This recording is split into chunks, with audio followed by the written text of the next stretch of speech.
Okay. All right, cool. Third Wheel Movie Night. Once again, I'm joined by Matt and Shap. Say hi, everybody. Hello. Guys, sound happier. We just saw Star Wars. Mando! All right. Baby Yoda! Not Grogu, because nobody calls him Grogu. Right. But, Except okay. legal reasons. Disney is. Well, we haven't seen a Star Wars movie in 7 years, right? Is this the first one in like 7 years? First one since Rise of Skywalker. Why were the previews like 30 minutes long, by the way? There were so many previews. That's just every theater. Yeah, that's every time. I don't know. I feel like it's gotten worse, but you know, hey. So I got there like before the previews even started. So I was waiting for a long time. Oh, yeah, you were there quite a while. You wouldn't tell me what seat you got. But anyway, all right, Star Wars. It's back, and it's mediocre than ever. What do you think, Matt? Was the movie as bad as you were hearing? I went in completely blind. Like, I didn't watch any reviews, hardly any previews, really, because this wasn't really marketed very much, but to my knowledge. So I went in blind. And what'd you think? Was it, like, bad, good? I actually enjoyed it for the most part. I thought it was better than season 3 of Mandalorian for sure.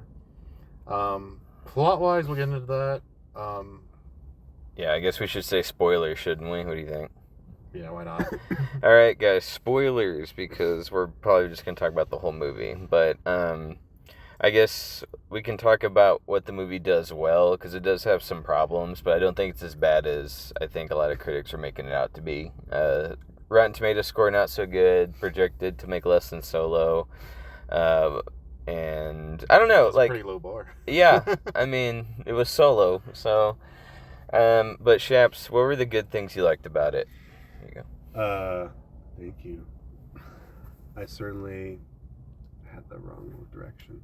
I certainly liked. I thought it was fun, just kind of like, and you know, when I say that, I don't mean that as like like a simple term. I mean like, I don't know. It's been a while since Star Wars has been fun, and I think like overall, it was good enough to where like I don't think I'd ever call this like a bad movie by any means. There was a lot of moments where I thought I was going to really dislike, and then I kind of just enjoyed it. Like, there's a long sequence where it's just Grogu, and he's like in a swamp. And at first I thought I was going to really dislike it, but it actually, I don't know. For me, the slow moment was interesting. It's different for the rest of the film, and it allowed us to kind of just like kind of see the world through his eyes a little bit. I love the alien designs. Like, we don't actually see that many aliens in these movies anymore, and they look distinctly Star Wars, which is really cool. A lot of CGI in this film for sure. Definitely a lot of CGI, but I don't know. You get used to it after a while. But yeah, those are the things I enjoyed at least, and just fun. So, I think I want to say my favorite part was the score. Really? So, yeah. So, the composer was, I'm going to say his name wrong. I always say his name wrong. Ludwig Göransson? I don't know. It's Swedish. What's he done recently? I know I've heard that name. He's done Oppenheimer. Oh, he's done Tenet. Get out. He's doing The Odyssey. So, he's working with Christopher Nolan. My least favorite director working. He's done Creed. Black Panther. Okay, that's better. Now you're listing good stuff. I honestly think he is the new Hans Zimmer. He also did Sinners, is that right? Is that what I'm seeing? Yeah, he did Sinners. Yeah, okay, that's good then. Sinners had a very good soundtrack that stood out. So he's done many good movies. Yeah, so that's cool. New Hans Zimmer, I like that.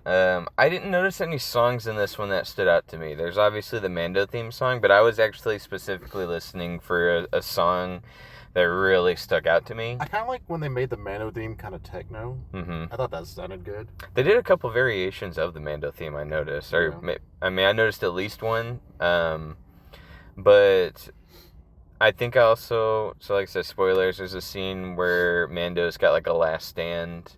He's got like a timer on him as far as when he's going to fall asleep. And he's fighting off a bunch of enemies, and the music was playing, and I like that song a bit. It was like a last stand, sweet-ish moment. So yeah, score to me didn't stand out as much as it did to you, but I mean there were certain parts where I noticed the music was good. Oh, good. Then I was going to say CG and effects. Mm-hmm. So we know that the TV show was filmed on the Volume, which is, that Unreal Engine, video game engine that they just film on a screen instead of using real sets and a green screen. I was trying to tell, like, are they using Volume for this? Mm-hmm. It didn't really feel like it was that much volume if it was. Is that a good thing or bad thing? I think it's a good thing. I think Yeah. the volume, even though it's impressive tech, I think it's very limiting Mhm. and kind of cheap feeling. Because it's like they're limited to 360 squarish, feet. It's Yeah, like but a they're room. limited to a small space. Right, like a room, I guess.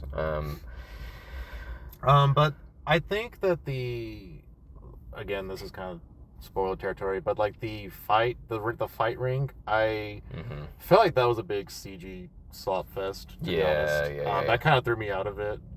Which this part I did hear about before seeing the movie. It was basically reminiscent of the chessboard game in A New Hope.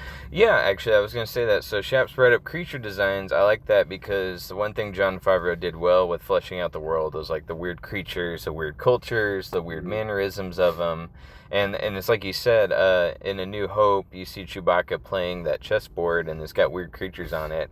I did feel like a bunch of those creatures ended up making it into this movie. Yeah, I definitely recognized it. Yeah, so I thought that was pretty cool. You get to capture atmosphere. I think that's one thing this movie does really well. Every planet we're on, every faction Mando comes across, even when he comes across a random cook, we just kind of get to see different mannerisms, ways of talking, ways of dealing with the galaxy and how the galaxy deals with the people that live in it. I like that stuff. I think Jon Favreau does that really well.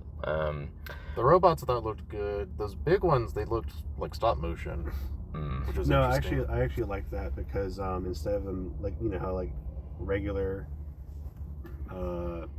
big CG robots, they just sort of move too fluidly. Or they're too shiny. Or yeah, these that's what I love. They were messy. They were kind of rustic. They look like they've been there for a long time, and they move like almost like a Boston Dynamics robot, which I'm like.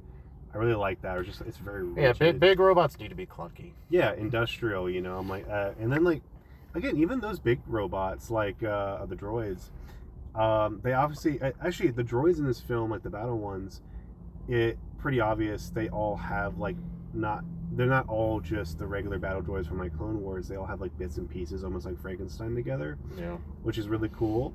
And again, like I think people criticize the Filoniverse a little too much where it's like, oh, it's all just fan service. I don't know if I'd get that mixed up with like world building. I mean, there's probably millions and billions of Clone War droid pieces. Yeah, exactly. Around, so I'm like, it's to me, it's more like world building. You can tell what era this is just by looking at the droids, and that's really cool. Rada the Hutt, I really enjoyed, even though he's not like super buff Hutt. Buff Hutt. I think that should be more popular than it already is. But because I know when he came out in the comic book, he was a really popular character. He was in a comic? Yeah, he's originally from I think the Bounty Hunter comics, oh. Which came out a few years ago. So that design comes from the comic book. But he looks really cool. I wish he was fleshed out a little bit more because he's like just such an interesting backstory. But honestly, like if they bring him back, I don't know if they're going to continue the Mandalorian.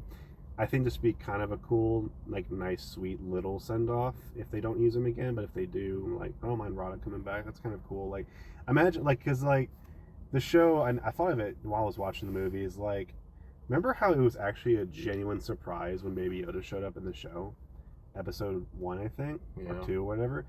I think it was 1. Literally, like, I don't think the internet leaked it yet. When I saw it, at least. When I saw it, I was, like, genuinely surprised. And it's just, like, such an interesting, weird idea. Like, no one else would have thought of putting a Baby Yoda, like, in the major line, of this show. And then, like, to put a Hutt on top of that, like, and seeing them interact together, it's just, like, that's a really cool idea. Like, to really expand the universe, like, and to think outside the box. Like, I really do enjoy that. Well, so you brought up the griminess of the droids and the Frankenstein's monster. I really appreciated the Hutt's den, Nal Hutta just looking like a slum and disgusting. So one of the, not to talk about the prequels too much, One thing I didn't like about the prequels was it made the Hutts too clean looking. So you see Jabba at the pod race, and he just doesn't look disgusting like he did in Return of the Jedi. Well, early CG is just like that. And exactly, and that's something that, like, when you compare it to Return of the Jedi, which came out like 20 to 30 years before Phantom Menace or whatever, it's like it looks so much better because of the puppets and practical stuff. So then, of course, like you said, early CGI, everything's clean. But in this, they go back to disgusting. It just really adds to the atmosphere in the world. I think they did a good job on the movement of the Hutts. Yeah. They're like, how do you make a giant slug Right. like that's 10 tons fight? I think you can feel the weight to it. Yeah, no, that was awesome. So action, I had mixed feelings. There were some parts where I thought the action was really good, and then other parts I just like none of the choreography really stood out to me. And I'd say that's about 80% of it. There's like maybe a couple scenes where I thought the fighting choreography was exciting. I'm on the edge of my seat. But do you have any thoughts about that? Yeah, I think it was, again, kind of mixed bag between like what looked practical and what looked CG. I thought whenever Mando was fighting the other bounty hunter, I know he's been in the TV show and like Clone Wars, and I forget his name. Zabu, I think. Yeah, I guess so. Say that again into the mic. I think it's Zabu. He was in the show a lot. Yeah, so, but I think when they don't say his were, name a lot. I think when they were one-on-one fighting, it felt a little too fluid, not very grounded. Yeah. That part took me a little bit. That's my only real hiccup with the Filoniverse is if I don't watch any of the cartoons, so I have no idea who some of these characters are. Now, Rada, is it Rada the Hutt? Yeah. Rada isn't the Hutt from the cartoon, right? The Clone Wars. It is. No, so in the not the pilot, Like the movie. there the was a Clone movie Wars. of Clone Wars that came out before the show, and he was like the main plot device for the movie. Okay. Ahsoka saves Rada, and he doesn't come up ever again. But I do want to say, I mean, you brought up the Filoniverse being, it's like, oh, I didn't see the shows or anything. I actually think this is one of the few projects recently where you don't actually think. I don't think. I will agree with that, because the only, like, I kind of joked with Caleb, like, how many Rebels characters do you think you're going to see in this? And to my surprise, there's just one. It was Zeb. Yeah. Who? the purple monkey guy. Oh, Steve Blum. Yeah, I recognize that voice anywhere. So he was the only Rebels character in this. That's good. But then you got the other Hutts, you got the bounty hunter. Like, they're not Rebels characters, but they're just characters from other Filoni projects. I'm not invested in. So I wish he would tone that down just a little bit. But it was really cool to see the classic Rebel. Is it Starfighters? What are those ships called? X-Wings? X-Wings, thank you. Yeah. Fucking amateur. Yeah, I know. I'm a terrible Star Wars fan. The last movie was 7 years ago. What do you want from me? Oh, that's your reference. Yeah. I know. The best Star Wars project was still last year, and Andor Season 2. Anyway. Now, I mean, I probably should go back and watch Andor. I haven't even seen Season 2. I kept thinking when the movie was over how much you were going to bring up Andor afterwards, and I was not disappointed. Dude, what's that in your pocket? It's getting bigger. I'm so glad that you don't have a microphone right now. But, so, like, those are the positives. I think Sigourney Weaver in it. I'm like, am I watching Avatar? Yeah, for real. She's in every sci-fi franchise. So is Pedro Pascal for some reason. He's up there now with Oscar Isaac. Oscar Isaac's in literally every franchise. So we get actually like a few minutes of Pedro Pascal's face. Do you think the rest of the movie was just a double and he just dubbed over? That's what I heard. Because he did that for Season 3. His face was not in Season 3 at all. Yeah, which is good. I mean, they tried to okay, I don't think his face should be in it at all, so I actually think Season 3 did that best. But Pedro Pascal's so famous now, he wants screen time. You can tell. Like, he's in everything, They're paying for it, so. Right. And, I mean, I'm told he gets a full paycheck, even though he's barely in the movie himself. They just dub over it. But I think it's kind of ridiculous. It is, but that's just, I guess, how his contract works now. It's either this or he walks. But I'm okay with that. If they recast Rick from Rick and Morty, well, actually, Rick and Morty is the same guy, then I'm okay with recasting Pedro Pascal. I wanted to stick to... They established, do not take the helmet off, do not show the face. They got away with it this time where he kills all the witnesses, but I'm kind of sick of it happening once per season, once per movie. I wish they'd kind of stick to the rules a bit. And it's literally because the actor just can't help himself. And I actually think I read an interview by Jon Favreau where he said I had to write it into the story because that's what Pedro wants. So, yeah, I don't know. I'm okay with the recasting, but I mean, it worked. It worked enough this time. I don't know where the franchise is going after this. As far as characters go, Mando and Grogu already have very good chemistry. They've been built up 3 previous seasons. Everybody There's nothing loves. else you can really do. Right, so there's no real growth in this one between them. It's just more Grogu's cute, Mando's protective. They just kind of continue that, but I wouldn't say they added on to it. But does anyone disagree, agree? And Grogu ages very slowly, so I mean, you can't like do like a progression series with him where he's like a teenager at one moment and. Well, yeah, the growth is gradual. Like, I like how they made a point. And I was thinking it before Mandalorian said it. Or, I don't know why I call him Mandalorian. Pedro Pascal, my bad. I'm sorry, Pedro. Din Djarin. Oh, sure. That's the character's name. Yeah, no. I still said just Mando. That's fine. That works. When, Grogu nursed him back to health, Mm-hmm. and then he basically was like, the old take care of the young, and the young take care of the old. Like, I got that visually. I don't even know he needed to say that, to be honest. I got that visually, which was like really cool. Like, oh, see, That was a long scene. I get that. I think it was I think it like helped though, just for it to sink in, like the development of their relationship. He's not helpless anymore, and he's actually able to take care of his father now. So for that, I think that shows a little bit of growth. I would have liked to see him fly a starship or something, or use the Force more. And people get them mixed up. So he does this heal ability, or he heals up one of Mando's scars. I don't think that's like the heal that people are complaining about, like that Rey used. I think that's more just like he used the Force to seal up a wound. So before people call him the new Mary Sue, I don't think he deserves that. I think they balance out the Mary Sue stuff with Baby Yoda, where he's literally a child. Yeah. Every time he uses the Force, he would fall asleep. Right. So he still comes with some caveats. He's not an adult, and yes, I don't know what they were thinking giving Rey Jesus healing powers, but that's kind of carried over into Baby Yoda. Why couldn't Anakin use that? Yeah. Like when he's on Mustafar, he just grows his limbs back, or nobody grew his hand back. So I don't know. I was talking about with Padme. You weren't about Padme dying. Oh, that works too. I was thinking about the whole reason he went to the dark side. I was thinking about when he got chopped up. Okay, I'm sorry. Anyway, I think that was a bad idea, giving Jedi healing powers. But I also thought it was dumb to give some young Padawans Force speed that he can't use to go rescue Qui-Gon. But whatever. So.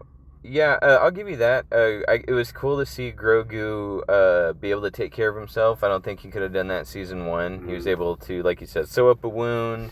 He's able to ask for help. Mando's good at forming relationships with locals, and we see that passed on to Grogu a bit, where he gets to also befriend a local and get help. So you're right. There's a little bit more growth when you compare it to season 1 Grogu. That's a good point. I don't know if y'all caught, but like he built a hut very similar to what Yoda had. I was thinking the same thing. I was just thinking jokingly, like I learned this from my forefathers. Right. Like he has like a staff. He's like. Yeah, and then he's on a swamp planet. He just knows. I mean, I don't know. That was pretty interesting to me. Instinctive. Yeah, I mean that's the closest we'll get to getting a Yoda show, I guess. I don't know. So. I guess, we don't have to stay on this too long. I guess to talk about the things I didn't like, there was only one thing that stood out to me that I did not like, per se, was, like, pacing. It did, the biggest complaints I heard was this could have been season 4. Yeah. And this was, like, 3 separate movies crammed into one. So I think I agree with the second one, which is like it felt like a season of the show that they crammed into an hour and a half. It felt like 3 episodes of a season. Right, but 3 very different plot-lined episodes too. Not even like a 3-parter, that they crammed into one. Yeah, because I'm trying to think plot lines. Like, is that really who wanted to be the main villains of the show? To be honest with you, I don't even think this movie really had a main villain. Because, like, is it the bounty hunter? Is it the Hutts? Is it the Imperially captured halfway through? There's 3 different, like, foils or antagonists groups going around. And none of them are quite compelling to where it's like, oh, this is, like, the the main plot. None of them felt like the main plot, because he's chasing the Imperials at the beginning. I'll admit the opening wasn't that strong for me when he's taking out the AT-ATs, but after that it kind of picked up when he's on the Gladiator planet, and he's fighting the Imperial guy in the Gladiator world or whatever, and then that plotline ends, and then we get to the Hutts. Well, it's actually the Hutts are the bad guy. Oh, but then they send a bounty hunter, and the bounty hunter's from another show I didn't watch, and he's the main bad guy. So I don't know. Like, I really do feel like, yes, it's either three episodes crammed into one movie, or 3 different movies crammed into one. You know, just like too many plot lines. I think they could have picked one main villain, but if they did that, they probably would have picked Moff Gideon. Yeah, I mean, I was kind of thinking, nothing even really tied into, like, you know, the Empire trying to rebuild a whole lot. He just picked off a few Imperials. Mm-hmm. Yeah, so I don't know how I feel about that. Yeah. Should it have connected more, or should it? Is Mandalorian better isolated or connected? Right. It kind of does, I guess, fine isolated. Oh, the former. Oh, really? The former. Really? Yeah, definitely the former, because that's what made the first season so popular, I think, is because it was so different. Yeah. And it didn't have all these tie-ins yet, like Caleb was talking about. Like, it had Moff Gideon, but, like, again, he was a new character. And the only thing I think in season 1 they had that connected to the Filoniverse, which at that point that wasn't even a thing, was maybe the Darksaber at the very end. But then season 2, like, had like 3 or 4 or maybe even 5. Well, they had like, Luke in season 2. Yeah, they had a bunch of characters from like the rest of the universe, and it suddenly like made Mandalorian feel a lot smaller. And that's like, when Kathleen Kennedy realized they had a hit. And then season 3, it just wouldn't stop. So like, that's I think probably why I enjoyed this film a little bit, because like, I think Ahsoka's doing just fine building up the rest of the Filoniverse and making that like the main plot line. Mandalorian and Grogu, the reason we fell in love with them is because it was like their own thing. It was their own show. It originally started with just their relationship, Mandalorian protecting Grogu, and now Grogu protecting Mandalorian. So it's like back to basics. That's why I don't mind this being its thing. I think like the only thing I complain, and this kind of ties into to pacing. I think the script needed like 2 more rewrites. Yeah. Everything felt a little too off. And like the wordings was a little bit off. I feel like they repeated themselves a lot. It's just like, it feels like again, 2 rewrites. I think it would have been way better, and the pacing probably would have been fixed that way. Yeah, it just needed to flow just a little bit better. Yeah, so I think I will agree that Mando does perform better isolated, because, for example, I did actually watch Rebels and Clone Wars, and I gotta say I did. Freaking nerd. That's like the worst one to admit to, too. Well, I will say what made actually Rebels kind of a bit more enjoyable than Clone Wars to me was how it was isolated, because Clone Wars is freaking, here's every single thing that happened in the entire Clone Wars, and I'm like, this is too much. Yeah. Ignore that. Well, any other cons? I think we can all agree story. Yeah, I'm with you. 2 or 3 more rewrites. Just flow a little bit better. I mean, pick a real just one antagonist and have him have some lackeys. You know. I saw those Hutts in Boba Fett too, right? Yeah, that's where they're from. Weren't they the? Oh, really? Oh, I don't remember. That's how much I forgot. They gave him the Rancor. No. Yes. Yeah, like a bantha. I don't know. I thought no, literally. They were kind of dumb, because remember how the first 2 episodes of Boba Fett were like kind of good, and then they show up and it's like, oh crap, things are about to get. I think for the best, we all forgot Boba Fett. I'm telling you, if you rewatched it, God forbid, if you rewatched it, the first 2 episodes are actually really good, and got a lot of people excited, because that was the A, when he crawls out of the Sarlacc, and B, when he finds the Tusken Raiders. Yeah, and then it turned into Mando season 2.5. That was way later. That was in like the middle of the season. But immediately, I think it was episode 3. I don't know why I remember this so well. In episode 3, the Hutt twins show up, and they're like, we're going to be the main villains because we are the heirs, like they're talking about in this movie. We're the heirs of Jabba's empire. And then literally, because you think that's where it's going to go, then the Pikes show up, and the Hutts are like, peace, we don't want this. So they're only there for like 1 episode, then they leave. And it's like, what the heck was the point of them? So to give him the Rancor. That's the part I don't remember. It was to set up this movie. That's why they were here. It was really odd, because they showed up and it was like, oh my gosh, more Hutts. This is going to be great, because we don't know that much about their culture. And then they just leave. So this was, I guess, to conclude their storyline. But yeah. I don't know. That's about it. Okay. Well, interesting point. I forgot all about Book of Boba Fett, to be honest with you. I remember he crawled out of the Sarlacc pit and there were Tusken Raiders, and then it turned to Cyberpunk. And that's all I remember. Any other cons and anything else that stood out to you as, like, not great? I really don't have that much to complain about. I agree. Not much to complain about. Not that much to complain about, but neither is it, like, the best thing I've ever seen. Right. However, it is better than the last sequel trilogy. Heck, I thought I was going to really dislike this movie. Like, I thought I was actually going to, like, be grueling it. Like, I thought I was going to fall asleep or something. So, Yeah. I think the bar was set pretty low for me. So, it's a pleasant surprise, if anything. Yeah, I agree with that. I think I also went into it expecting to forget about it tomorrow. And I probably still will, but it wasn't the worst thing ever. I actually thought I found a lot to enjoy. It's nice to see there wasn't like any like agenda being pushed this time. It was just a standalone family movie. Not a lot of families here. A bunch of nerds like us. In fact, I think we made up most of the Wednesday audience. night. Yeah, it's a school night. Wait, no, it's summer. Yeah, we'll see the box office. I'm gonna look at it next week, and that'll be definitely a point of topic for the main show. I think they only made opening weekend 180 million, which is more than Solo, I believe. I think they beat but Solo. it's still not a lot. No, it's not. But their budget was way lower, and then as you saw, there wasn't a lot of marketing, so they probably didn't spend as much. You know what I realized? What? So obviously, shocker, Filoni makes a cameo in this film. And Favreau, I believe, has also made cameos in the show. And Martin Scorsese had a cameo too. Yeah, he was an alien, right? That little alien thing? He was something. Pretty sure he was. I know Lucas's family has made a bunch of cameos in the films. Do you know if Lucas has ever made a cameo in the films? He was in Phantom Menace. Was but he? What? He was just a background guy. He was in all blue and he wore a weird outfit.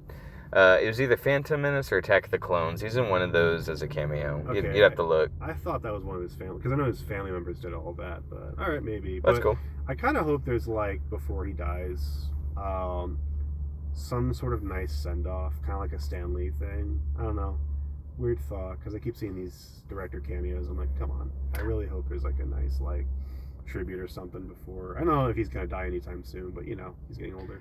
Well, I hope George. I'd be down for George Lucas to show up digitally de-aged, and he says, "Hey man, make love, not war." And then it, Is that what he sounds like? That was Yeah. See, that's why Marvel sucks now, because Stan Lee can't cameo. Yeah, they had a good opportunity to swap Stanley out with Deadpool, and they didn't do it. So according to Google's AI overview, Also, opening box office globally was 167 million.